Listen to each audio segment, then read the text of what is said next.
Okay, I'd shorten the input file now because we're really going to be doing some heavy processing on it.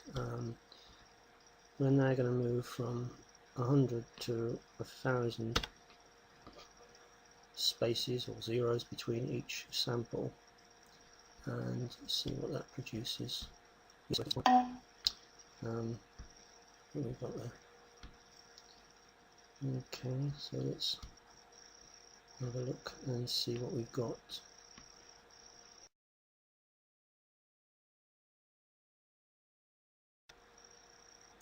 So, gold wave. Let us open the output file and see our sine waves again and try playing it.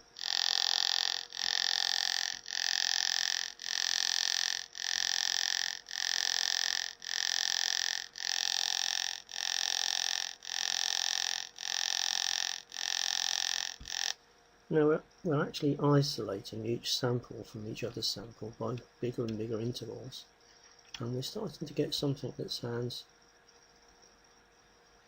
clicky. Here's our sine wave still there. Here are our samples, now separated by 1,000 zeros.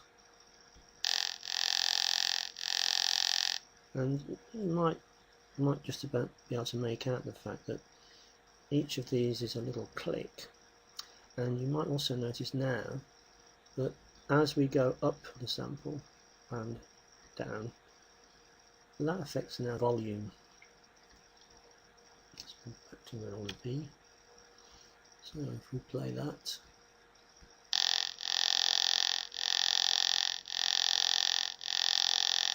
so what we're having here is a volume.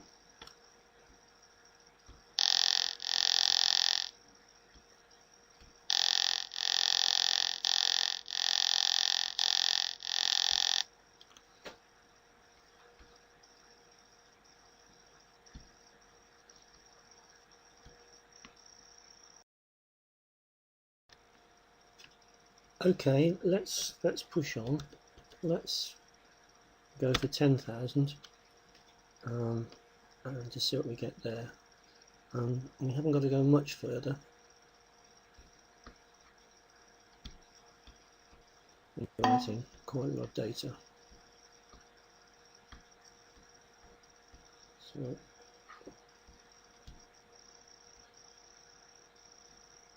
you can get into gold wave to open up our output file. Now this is looking quite strange. Let's listen.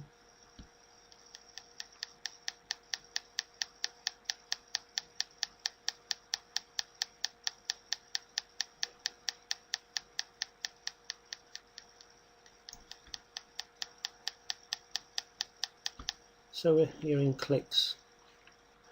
You might at this point think that each of the samples is a click, and we've deconstructed what was a tone into its component parts, which are nothing but clicks.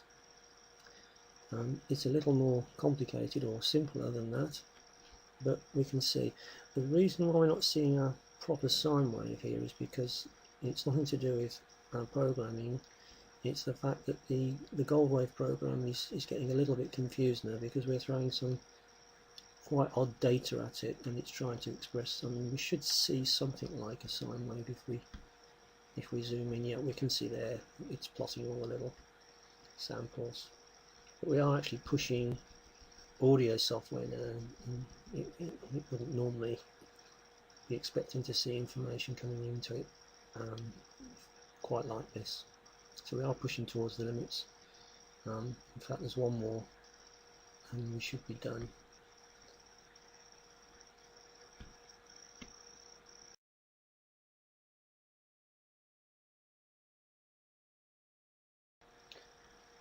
Okay, so let's go. We could keep going forever, but we won't. Let's put 44100. Remember, that's the number of samples in a second. It'll be interesting to see if our theory is right. What that should do now is separate each sample from our original sine wave by a second of silence. So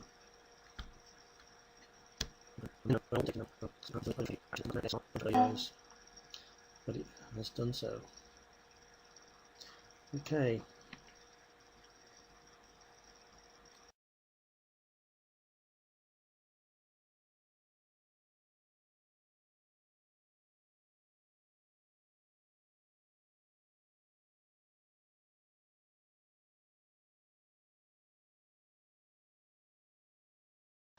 Right, so let's just see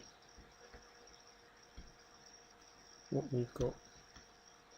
No, access the data that we put in, and again we're getting a very funny screen. Let's try zooming in. Well, before we do that, let's listen to what we get.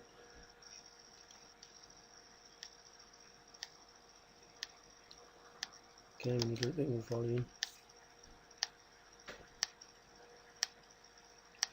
Now to me that sounds around a second, so the theory is right, and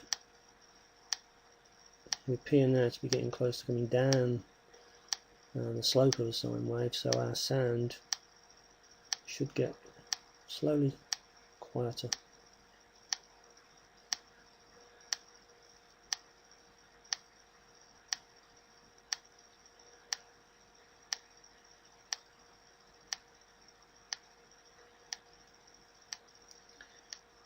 Yep, that seems to be working, and now the numbers are going negative.